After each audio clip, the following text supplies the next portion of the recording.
Duel Review is brought to you by NexusDigitalComics.com. Hey guys, welcome to another great week of Duel Review. We're going to be starting off with all new X-Men, followed by The Walking Dead Episode 5, and then for our focal point, we're going to be taking a look at Dungeon Command. That's right. Our anime this week is Noin, and our movie is Hugo. I'm RJ. And I'm Nick. Let's get to it.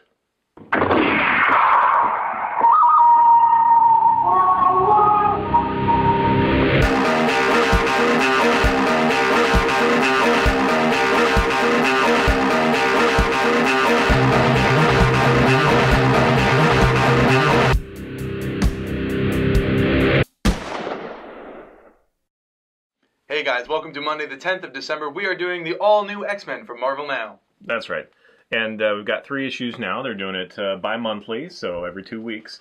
And Brian Michael Bendis is the one heading this up as the writer. Stuart, Immonen is the artist, and he does a great job. I love the art of this. It's very clean, very crisp, very comic. And so this book kind of is the extension of AVX and the Consequences that we have reviewed and been reading, and we were kind of disappointed with the AVX, but kind of like the Consequences a little bit better because it had a little more story. And so this I didn't really know it would be, but it really does follow that. You know, Cyclops is now kind of on the lam, and he is basically the new Magneto, even though Magneto is kind of his, lieutenant right now. So it's kind of a new territory for Cyclops, and it's fun to watch him in this role to kind of struggle with. I mean, the thing is that he always does kind of the selfish bastard mutant thing, like selfish for mutant's sake, but he tries to justify it to himself and, whatever. So that's kind of interesting. He's got some friction with, Emma Frost since he killed her, kind of. I mean, whatever. Left her for dead. It's like, what? None of them got killed. Anyway. So in this book, it's a very interesting story in that it breaks a timeline, and it brings basically it's not really a spoiler because even if you read the little free Marvel Now thing, you got it. And it's on the cover. Beast goes back to previous era and grabs the X-Men before they really knew what they were doing even, and tries to convince them that Cyclops has gone rogue and that they need to come back and fix it. And it's kind of a desperate thing because Beast knows better than to risk breaking the space-time continuum and all that stuff. And so the previous Beast knows that, and so is kind of questioning that, like, why would I come back? I would never risk that, kind of thing. But it's very desperate, and so he's really trying to, have Scott Summers face Scott Summers and convince him, like, he won't listen to anybody else. Maybe he'll listen to himself. And in the first 3 issues, that's basically all we have. At the end of the 3rd issue, they meet. So Cyclops and the X-Men and the new X-Men, they meet. So that is kind of where it left off. And we wanted to give you our impression. The thing I have to say right off the bat is we've had this rash of these comics speeding through stuff so quickly, like AVX. And this is kind of the opposite. Not a whole lot happens, but it kind of stretches it out. Right. Now, they're doing it bi-weekly, so maybe that's part of it. And I guess I appreciate this more than the other, because I hate it when they're just whatever, the next month, and it's just, you missed everything. And just, they take out all the important story and the interpersonal relationships for action or something like that. I hate it when they do that. So this is not quite that. But then we still have moments like, Jean Grey, she's right here. When she shows up in the future, it's like, why are we at the Jean Grey school for, isn't this Charles or whatever? And then it goes doop to I can't believe I'm dead, kind of thing. So we missed that conversation. We missed that what?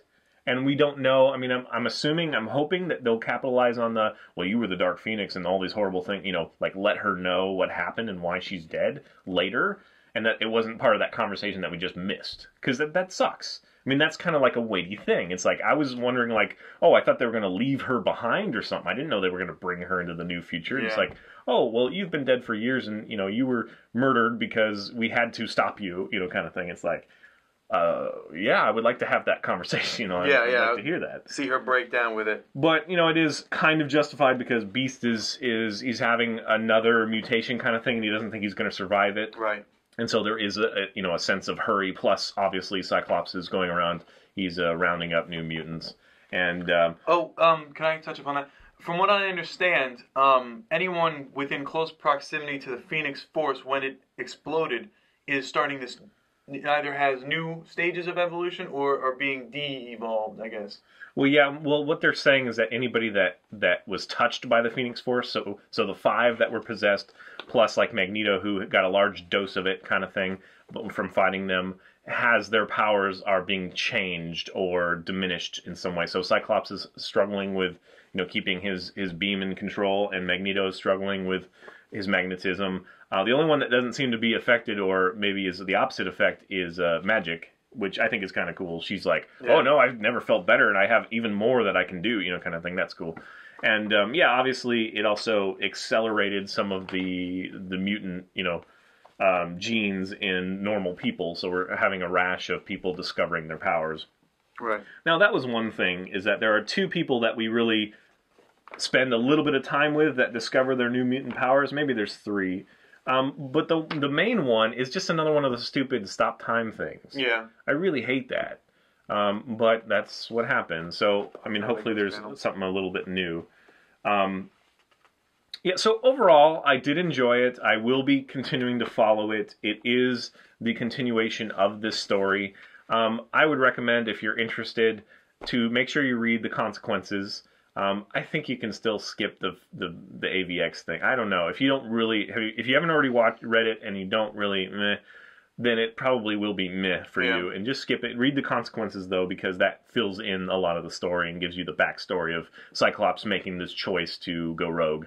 He wants to atone for his sins, but at the same time he's doing exactly what he needs to atone for, kind of thing. So it's like, whatever. And we'll see how it goes. So again, it's not like a 10, like you must read this, or even a 9 or 8. It's probably more like a 6 or 7. Like, oh yeah, it's interesting, and we'll see.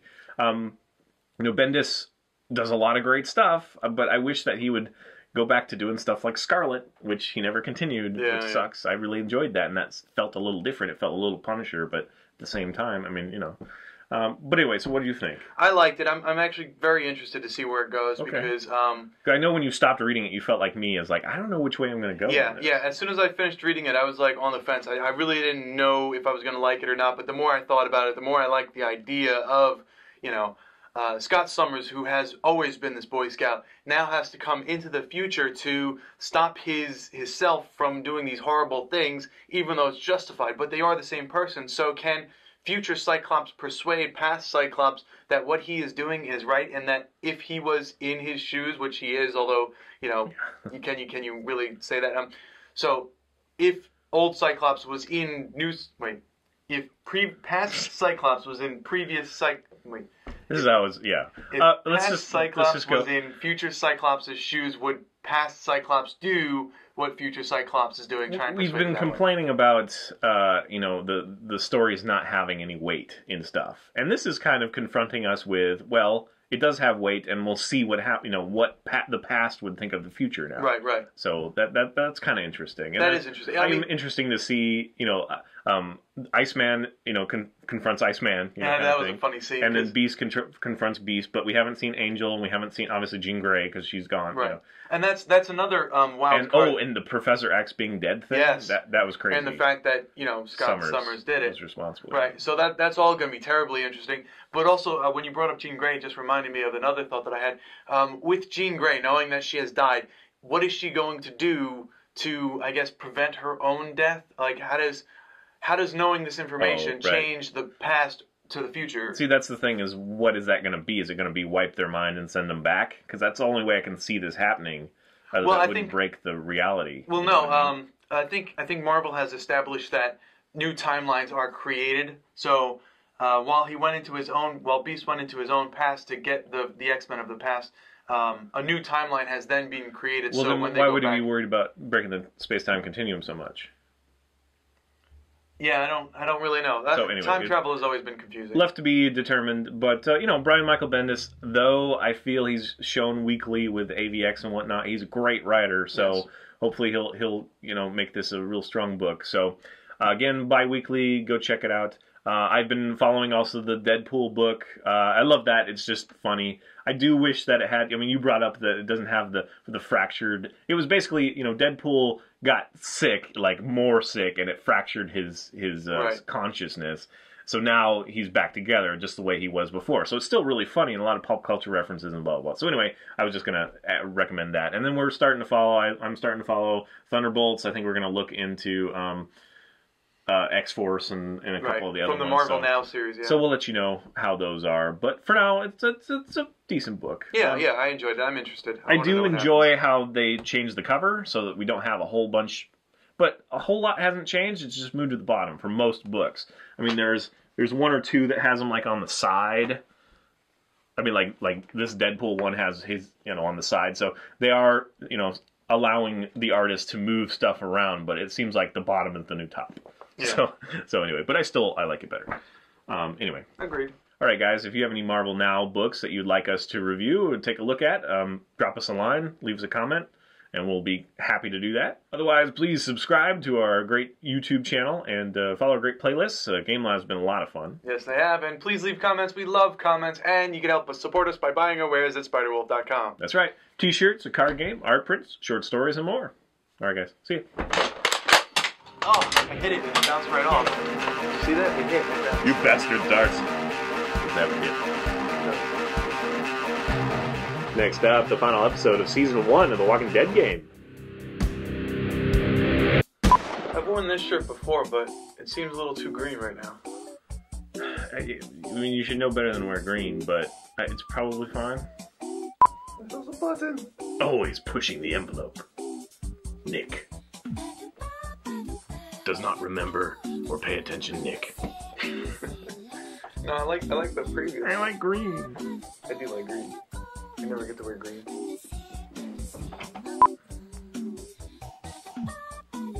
Oh, my fat neck. You are from Jersey. Yeah, don't do that. Well, no, that's fine. That's funny. It's funny? It's going to be uncomfortable. I can barely speak it like restricting. Now you're like howdy doody. I know I wore this shirt before, so it must work. Or it must give you sound reasoning. Yeah. You don't know what I do behind the scenes. Didn't want to know? Let's go a little full Monty here. You know. Nobody wants to see you go full Monty.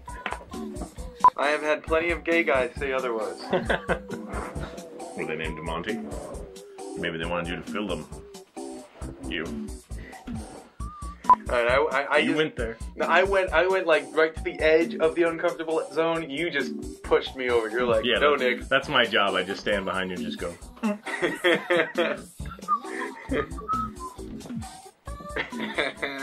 Okay. Didn't feel like doing its job. You lazy dart. Quick, Kyle. Bye. See you later. Bye-bye. When you did that to give space, I was about to yell out, sound effects not included, but then I would have interrupted you and we would have to start over. But it would have been funny. The what? I'm just saying I could have been funny. There was moments, but I decided not to, so that you can keep talking without interruption. Because I'm a nice guy like that. That's why you're not funny. Yeah, that's right. I'm not funny because... I decide not to be funny. That's right. For you. Because my humor isn't worth our friendship. Mine is, apparently.